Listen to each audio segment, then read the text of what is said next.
Selamat pagi Zia. Selamat pagi Rini, dan apa kabar pemirsa dimanapun Anda berada. Berjumpa lagi dalam program TVR 09 bersama saya Zia Ulbar dan juga rekan saya. Tentunya saya Rini Reski. Dalam 30 menit ke depan kami akan sajikan kepada Anda sejumlah berita nasional, khususnya dari sudut pandang DPR RI, sebagai referensi Anda dalam memahami dinamika politik, hukum, ekonomi, sosial, dan juga budaya di Indonesia. Dan pemirsa, inilah TVR 09 selengkapnya.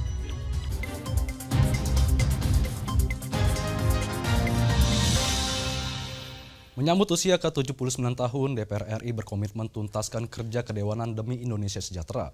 DPR RI tetap menerima serta memperhatikan seluruh aspirasi yang disampaikan masyarakat demi kemajuan bangsa. Di usia ke-79 tahun, DPR RI berkomitmen menuntaskan kinerja kedewanan dengan memaksimalkan 3 fungsi parlemen, yaitu anggaran, legislasi, dan pengawasan, guna mewujudkan kesejahteraan masyarakat Indonesia. Anggota DPR RI Anies Biarwati mengatakan, alat kelengkapan dewan yang ada di parlemen perlu meningkatkan kinerja untuk mewujudkan masyarakat yang sejahtera sesuai dengan amanat undang-undang. Menurutnya, kesejahteraan menggambarkan dimensi yang sangat luas, mulai dari dimensi fisik hingga non-fisik, sehingga perlu langkah serius pemerintah untuk memaksimalkan serta menjamin kebutuhan dasar seperti pangan, perumahan, pendidikan, dan kesehatan masyarakat. Jadi untuk memproduksi undang-undang yang betul-betul melindungi rakyatnya, fungsi anggaran yang betul-betul bisa menjamin setiap warga negara mendapatkan haknya, bisa hidup dengan layak sebagaimana amanat undang-undang, dan juga fungsi pengawasan, mengawasi kinerja pemerintah dengan maksimal sehingga antar pemerintah terjalin check and balances, bahwa ketika ada hal-hal yang memang harus perbaiki, ya harus diberikan masukan untuk diperbaiki, ada hal yang ya harus diapresiasi sesuai dengan capaian kinerjanya. Lebih lanjut, Anies Biarwati berharap bagi anggota dewan yang akan menjalankan tugasnya di periode mendatang mampu bekerja sepenuh hati dan istiqomah berjuang di jalan kebenaran dengan keberpihakan kepada rakyat. Anies menegaskan, DPR RI tetap menerima serta memperhatikan seluruh aspirasi yang disampaikan masyarakat demi kemajuan bangsa dan negara. Rifki Makdudi, TVR Parlemen, melaporkan. Pemirsa, Ketua DPR RI yaitu Dr. Honoris Causa Puan Maharani menilai aspirasi soal rancangan Undang-Undang Pilkada merupakan bentuk pelaksanaan fungsi kontrol sosial. Di sini Puan Maharani menegaskan hak penyampaian aspirasi dari masyarakat tentunya dilindungi oleh undang-undang. Ketua DPR RI Dr. Honoris Causa Puan Maharani menyatakan, DPR RI sebagai lembaga legislatif akan mendengarkan dan mempertimbangkan berbagai aspirasi rakyat, termasuk soal putusan Mahkamah Konstitusi tentang Undang-Undang Pilkada. Setelah memperhatikan berbagai pandangan soal putusan MK tentang Undang-Undang Pilkada, Puan Maharani menilai aspirasi tersebut merupakan bentuk pelaksanaan fungsi kontrol sosial, sehingga pemerintah harus menjamin ruang yang aman untuk masyarakat dalam menyampaikan aspirasinya. Puan menegaskan, hak menyampaikan aspirasi dari masyarakat dilindungi oleh undang-undang. DPR RI mencermati berbagai pandangan atas putusan MK mengenai Undang-Undang Pilkada dan mengucapkan terima kasih atas aspirasi seluruh elemen masyarakat, para mahasiswa, guru besar, para aktivis, sivitas akademika, serta para selebritas. Negara yang demokratis akan selalu membuka ruang bagi partisipasi setiap elemen masyarakat untuk ikut menyampaikan aspirasinya dan bahkan melakukan fungsi kontrol sosial. Lebih lanjut, Puan Maharani juga mengungkapkan, DPR RI menghormati kewenangan lembaga-lembaga negara lain dan memastikan kepentingan negara tetap selaras dengan amanat konstitusi. Selain itu, seluruh anggota DPR RI diingatkan untuk tetap berkontribusi dalam memberikan yang terbaik bagi kemajuan negara Indonesia. Tim Liputan TVR Parlemen melaporkan. Wakil Ketua DPR RI Rahmat Gobel mendorong kerjasama bilateral Indonesia-Jepang di bidang startup untuk memaksimalkan potensi lokal yang belum terkelola dengan baik. Informasinya sesaat lagi, tetaplah bersama kami di TVR 09.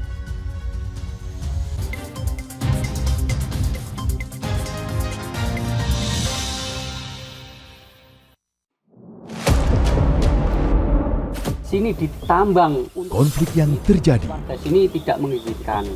masalah yang tersisihkan menjadi kesenjangan sosial. Ya namanya rakyat kecil gak bisa apa-apa, mau komplain juga gak didengar. Sebab apa? Itu menyangkut isi perut kami semua. Bagaimana memutus keterbatasan untuk didengar? Jadi kalau misalnya masyarakat sudah merasa tidak lagi ada yang memperjuangkan aspirasinya, maka masyarakat memang sangat berhak untuk meminta dewan yang mewakili mereka di parlemen. Kami menyusuri batas-batas peristiwa, mengurai berbagai polemik yang terjadi, meluruhkan suara-suara marginal, menjadi nyata dalam setiap aspirasi, melaksanakan tugasnya sebagai wakil rakyat. Saksikan Aksi Dewan setiap hari Senin dan Rabu pukul 10.30 waktu Indonesia Barat hanya di TVR Parlemen.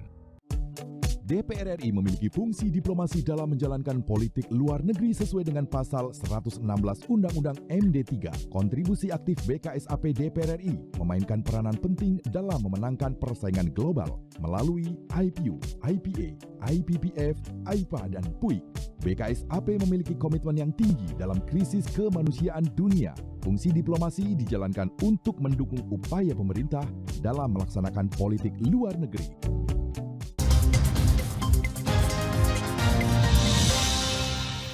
Kembali di TVR 09. DPR RI berharap kolaborasi startup Indonesia-Jepang dapat memperbesar skala startup Indonesia hingga ke daerah agar memaksimalkan potensi yang ada di daerah.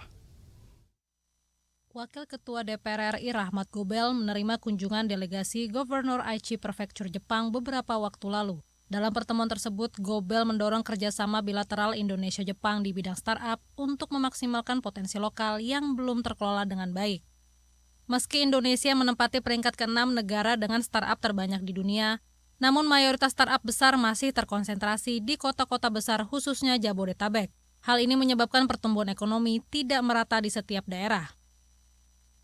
Untuk itu, Gobel berharap kolaborasi startup Indonesia-Jepang dapat memperbesar skala startup Indonesia hingga ke daerah, agar memaksimalkan potensi yang ada di daerah, sehingga pertumbuhan ekonomi di daerah dapat meningkat. Saya kira kan investasi mereka di Indonesia ini sudah cukup banyak dan cukup lama, khususnya pada sektor industri dan industri otomotif. Nah ini perlu kita dorong lagi, apalagi kita kan sudah mengarah kepada industri yang seperti otomotif listrik kan. Nah ini yang perlu kita dorong. Di samping itu juga mendorong startup yang antara Indonesia dengan Jepang. Kebetulan mereka juga ada, dan Indonesia kan juga startup, kita kan nomor 6 di Indonesia, di dunia. Nah ini gimana kita linkkan startup Indonesia dengan startupnya mereka. Karena masih banyak sekali di Indonesia ini potensi yang bisa didorong. Selain itu, Rahmat Gobel juga menyambut baik permintaan Jepang yang meminta Indonesia membuka kantor konsulat jenderal khusus di Jepang untuk memperkuat kerjasama bilateral Indonesia-Jepang. Ken dan Syamsul, TVR Parlemen melaporkan. Pemirsa, DPR RI menilai pemerintah harus mengevaluasi kebijakan penurunan stunting. Pemerintah diminta langsung mengintervensi anggarannya ke daerah-daerah yang memiliki angka stunting tertinggi. Kementerian Perencanaan Pembangunan Nasional mengkhawatirkan ada 9 indikator pembangunan yang tidak bisa dipenuhi oleh pemerintah, salah satunya adalah stunting. Menanggapi hal tersebut, anggota Badan Anggaran DPR RI mengatakan pemerintah harus melakukan evaluasi kebijakan penurunan stunting. Menurut Neti Prasetyani, stunting memiliki dampak jangka panjang terhadap negara, diantaranya penurunan produktivitas dan daya saing, beban ekonomi, kemiskinan, serta menghambat cita-cita Indonesia Emas 2045. Meski pemerintah telah menaikkan target penurunan angka stunting menjadi 9%, pemerintah tetap perlu melakukan langkah yang signifikan untuk menurunkan angka stunting. Jadi stunting ini kan memang menjadi satu isu yang menurut saya nggak bisa dibendung ya. Kenapa? Karena dampaknya bukan hanya hari ini atau tahun depan, tapi pada pencapaian Indonesia Emas 2045.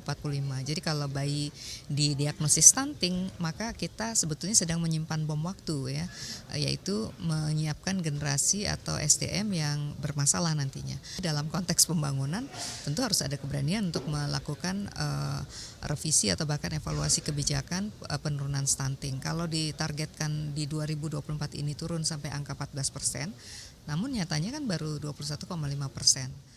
Porsi anggaran yang besar dan program-program penurunan stunting yang tersebar di 17 kementerian dan lembaga negara hanya menghasilkan dampak yang sangat minim. Untuk itu DPR RI mendesak pemerintah langsung mengintervensi anggarannya ke daerah-daerah yang memiliki angka stunting tertinggi. Andini dan Tegar, TVR Parlemen melaporkan. Sistem keamanan teknologi masih menjadi permasalahan utama dalam implementasi Undang-Undang Perlindungan Data Pribadi. DPR RI menilai Indonesia membutuhkan spesialis di bidang teknologi untuk memperkuat sistem proteksi data. Diduga terdapat 4,7 juta data pribadi aparatur sipil negara dan pegawai pemerintah dengan perjanjian kerja di seluruh provinsi Indonesia telah menjadi sasaran peretasan hacker. Selain itu, data-data ini disinyalir telah dijual pada forum hacker Bridge Forum senilai $10.000 Amerika atau setara dengan 160 juta rupiah. Menanggapi hal ini, anggota Komisi 1 DPR RI Juniko Siahaan menilai sistem keamanan teknologi masih menjadi permasalahan utama dalam implementasi Undang-Undang Perlindungan Data Pribadi. Indonesia belum memiliki badan perlindungan data tersendiri yang bertanggung jawab sebagai wasit bagi kasus-kasus kebocoran data yang terjadi di Pusat Data Nasional. Kan melindungi data pribadi ini mahal sekali, jangan-jangan lebih besar daripada omsetnya, kan begitu. Nah, ini kami mau kepada mereka yang secara masif, termasuk misalnya pemerintah. Dalam hal ini BKN yang melindungi data-data pribadi ASN, kan gitu. Nah, harus ada badan yang tadi berdiri sendiri dan kemudian menjadi wasit yang jelas, dan kemudian setiap ada breach atau serangan-serangan tersebut, badan tersebut akan memberikan jawaban yang secara gamblang terhadap apa yang sedang terjadi, siapa yang melakukan investigasi, hasilnya seperti apa, kesalahan ada di mana, dan kemudian apa sanksinya, sehingga tidak berulang lagi seperti ini. Menurutnya, Indonesia harus menggandeng pihak ketiga untuk membimbing SDM di instansi pemerintah agar dapat meningkatkan kemampuan dalam menciptakan firewall yang lebih baik untuk melindungi Pusat Data Nasional Indonesia. Adila dan Rifki, TVR Parlemen melaporkan. Pemirsa, baru-baru ini BMKG mengeluarkan imbauan akan potensi pergerakan lempeng megatrust di Indonesia yang dapat menimbulkan gempa dan juga tsunami raksasa. Meski belum ada teknologi yang akurat untuk memprediksi kejadian gempa, informasi potensi gempa dan tsunami merupakan upaya mitigasi risiko kerugian sosial, ekonomi, dan korban jiwa. Kami hadirkan informasinya selengkapnya sesaat lagi. Tetaplah bersama kami di TVR 09.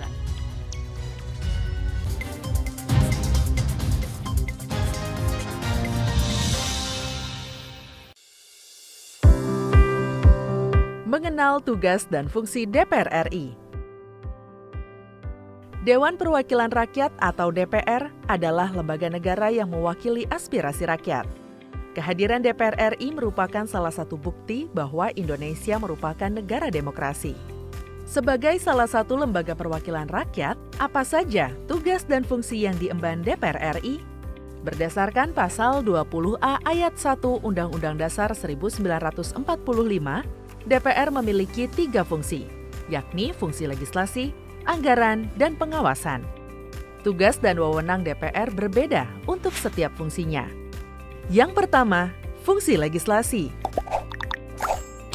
Menyusun program legislasi nasional atau prolegnas, menyusun dan membahas rancangan undang-undang, menerima rancangan undang-undang yang diajukan oleh DPD, membahas rancangan undang-undang yang diusulkan oleh Presiden ataupun DPD, menetapkan undang-undang bersama dengan Presiden, menyetujui atau tidak menyetujui peraturan pemerintah pengganti undang-undang yang diajukan oleh Presiden untuk ditetapkan menjadi undang-undang.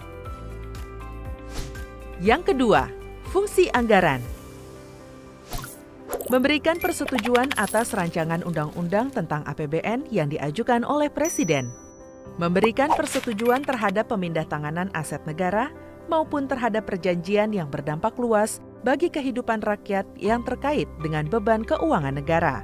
Menindaklanjuti hasil pemeriksaan atas pengelolaan dan tanggung jawab keuangan negara yang disampaikan oleh BPK. Memperhatikan pertimbangan DPD atas rancangan undang-undang tentang APBN dan rancangan undang-undang terkait pajak, pendidikan, dan agama. Yang ketiga, fungsi pengawasan. fungsi pengawasan, DPR bertugas melakukan pengawasan terhadap pelaksanaan Undang-Undang APBN dan kebijakan pemerintah, serta membahas dan menindaklanjuti hasil pengawasan yang disampaikan oleh DPD. Demikian penjelasan tentang tugas dan fungsi DPR menurut Undang-Undang. Informasi ini dipersembahkan oleh TV dan Radio Parlemen, Biro Pemberitaan Parlemen, dan Sekretariat Jenderal DPR RI.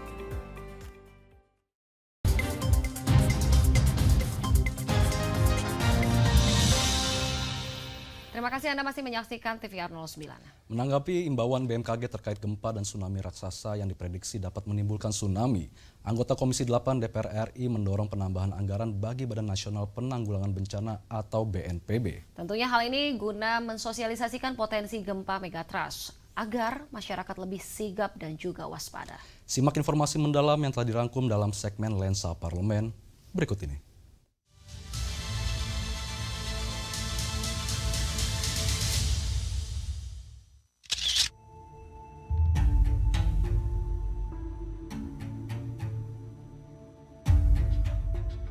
Secara geografis, Indonesia terletak di tengah cincin api Pasifik. Dikenal sebagai negara tropis yang rentan terhadap berbagai bencana alam, seperti gempa bumi, letusan gunung berapi, dan banjir. Baru-baru ini, BMKG mengeluarkan himbauan akan potensi pergerakan lempeng megatrust di Indonesia yang dapat menimbulkan gempa dan tsunami raksasa. BMKG menegaskan, meski belum ada teknologi yang akurat, untuk memprediksi kejadian gempa, informasi potensi gempa dan tsunami merupakan upaya mitigasi resiko kerugian sosial ekonomi dan korban jiwa. Kepala BMKG Dwi Korita menjelaskan, megatrust adalah sumber gempa subduksi lempeng, di mana terdapat bidang kontak antara dua lempeng tektonik di kedalaman dangkal kurang dari 50 km. Diketahui Indonesia memiliki 13 lempeng megatrust, 2 diantaranya segmen Selat Sunda Banten dan segmen Mentawai Siberut dengan skenario terburuk gempa magnitudo 8,7 hingga magnitudo 8,9. Meski kekuatan gempa megatrust tak selalu besar, namun masyarakat harus tetap waspada.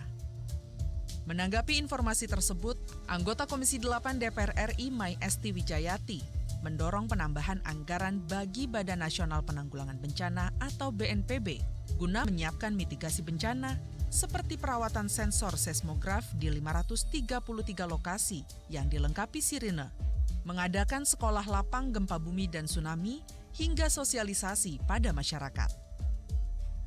Kami cukup menyesalkan karena anggaran untuk BNPB ini hanya sekitar 1 triliun. Anggaran yang sangat rendah. Ketika kita bicara megatrust, itu kan selain melihat petanya di mana saja kemungkinan itu akan terjadi, tetapi juga akan memberikan edukasi kepada masyarakat bahwa kemungkinan titik-titik ini terjadi untuk memberikan kepastian kalau ini nanti terjadi peringatan dininya harus sudah siap semua nih. Kalau ini terjadi, masyarakat harus dilatih apa? Itu juga perlu anggaran yang kemudian memang harus kita siapkan. Anggaran bagaimana memberikan edukasi kepada masyarakat. Mulai sekarang siapkan misalnya surat-surat berharga yang dimiliki masyarakat harus ditempatkan di mana. Ketika itu harus lari itu sudah langsung bisa dibawa misalnya. Harus diamankan bagaimana. Mai Esti berharap dengan adanya penambahan anggaran BNPB dan BNPD dapat bersinergi untuk mengedukasi masyarakat terkait mitigasi bencana hingga daerah pelosok. Sehingga saat bencana alam terjadi, tidak timbul kepanikan hingga penanganan bencana tersebut selesai. Tim redaksi TVR Parlemen melaporkan.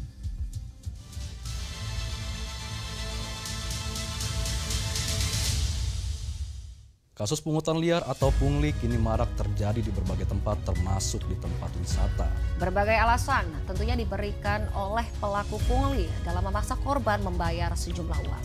Situasi meresahkan ini tentu dapat kita hindari dengan berbagai tips yang dapat diterapkan. Kami hadirkan informasinya usai jeda berikut. Jangan kemana-mana, tetaplah bersama kami di TVR 09.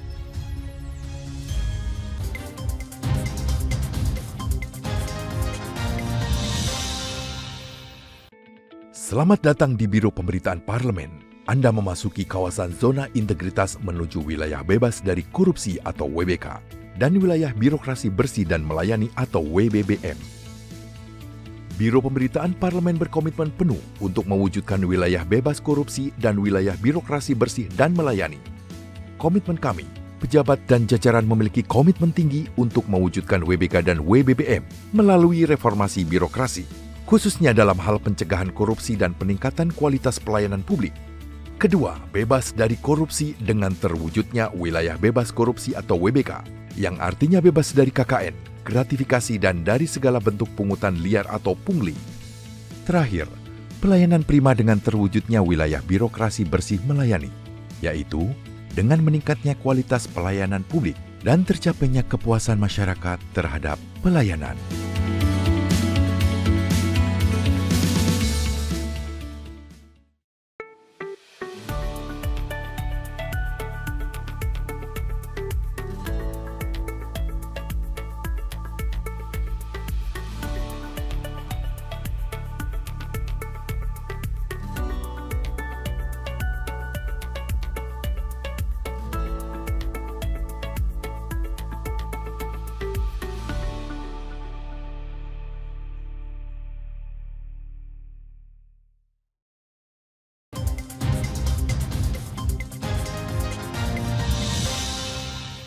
Anda kembali di TVR 09. Tentunya pemirsa, kalau misalnya kita ingin berkunjung ke satu daerah wisata, memang banyak di situ terkait dengan pungutan liar ya. Betul yang sekali, membuat resah tentunya para pengunjung itu. Nah, pemirsa, kasus pungli di beberapa daerah wisata nih tentunya membawa dampak bagi turunnya minat berkunjung masyarakat ke destinasi wisata. Tidak hanya merugikan pengunjung, namun kasus pungli juga dapat merugikan pelaku pariwisata dalam negeri, termasuk pelaku UMKM dan masyarakat setempat. Dan guna menghindari hal meresahkan ini, tanpa berlama-lama mari kita saksikan tips menghindari pungli saat liburan di tempat wisata pada segmen Intips, Informasi dan Tips. Berikut ini.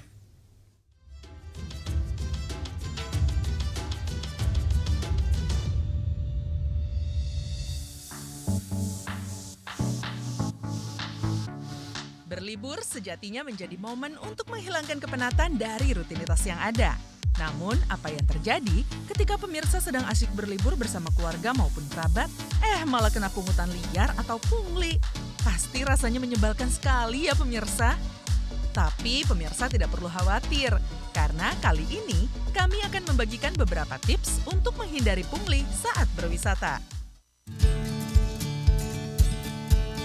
Yang pertama, cari informasi mengenai destinasi wisata.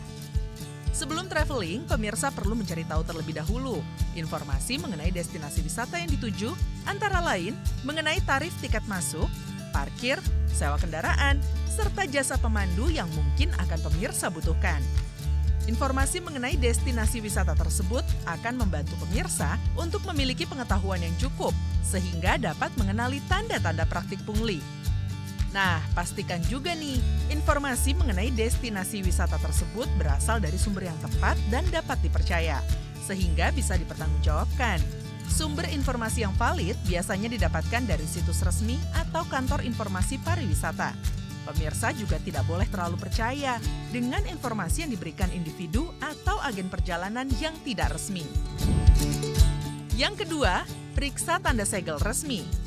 Setelah mendapatkan tiket masuk ke tempat wisata, baik yang dibeli secara online maupun offline, penting banget nih pemirsa harus memeriksa keasliannya terlebih dahulu sebelum digunakan. Pastikan tiket masuk tersebut dibubuhi dengan segel atau tanda resmi. Jangan diterima jika tidak ada segel dan label resmi atau tanda yang rusak dan tidak sesuai dengan tempat wisata yang akan dikunjungi. Pemirsa selalu harus berhati-hati ya ketika melakukan transaksi keuangan saat berwisata.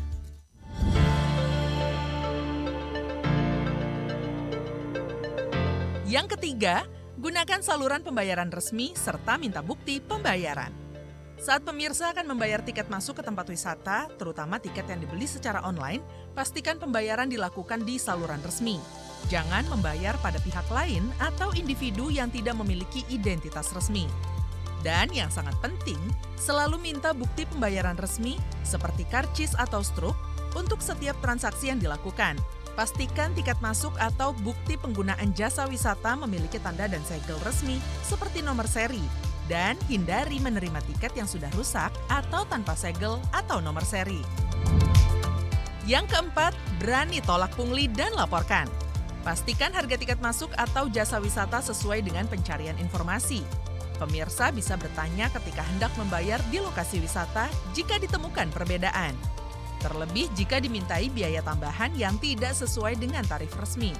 Pemirsa dapat menolaknya dengan tegas. Jika pemirsa menjadi korban pungli atau melihat adanya praktik pungutan liar ini, dapat melaporkan kepada pihak berwenang setempat atau kantor manajemen wisata. Melawan pungli adalah tanggung jawab bersama. Dengan melaporkan tindakan ini, dapat membantu kita semua dalam memerangi praktik pungli dan melindungi wisata lainnya.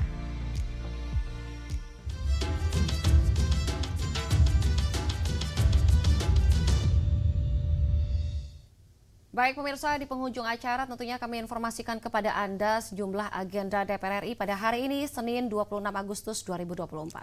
Di antaranya pada pukul 10 waktu Indonesia Barat, Komisi 2 DPR RI akan mengadakan rapat dengar pendapat umum dengan Ketua KPU, Ketua Badan Pengawas Pemilu, Ketua DKPP, dan Dirjen Politik dan Pemerintahan Umum Kemendagri, membahas hal-hal terkait pilkada. Kemudian pada pukul 13 waktu Indonesia Barat akan ada rapat panitia khusus haji dengan Dir Pelayanan Haji Luar Negeri Kementerian Agama Republik Indonesia. Dan sejumlah agenda serta program DPR lainnya masih dapat Anda saksikan secara langsung di TVR Parlemen melalui kanal utama, kanal komisi, dan kanal alat kelengkapan Dewan lainnya yang dapat Anda akses di tvr.dpr.go.id. Dan pemirsa TVR Parlemen, demikian TVR 09 edisi pagi ini. Segenap kru TVR Parlemen yang bertugas mengucapkan terima kasih telah menyaksikan TVR 09 pagi ini. Saya Zia Ulbar dan tentu saja dengan rekan saya Rini Reski, sampai jumpa di TVR 09 selanjutnya. TVR Parlemen, Referensi Indonesia.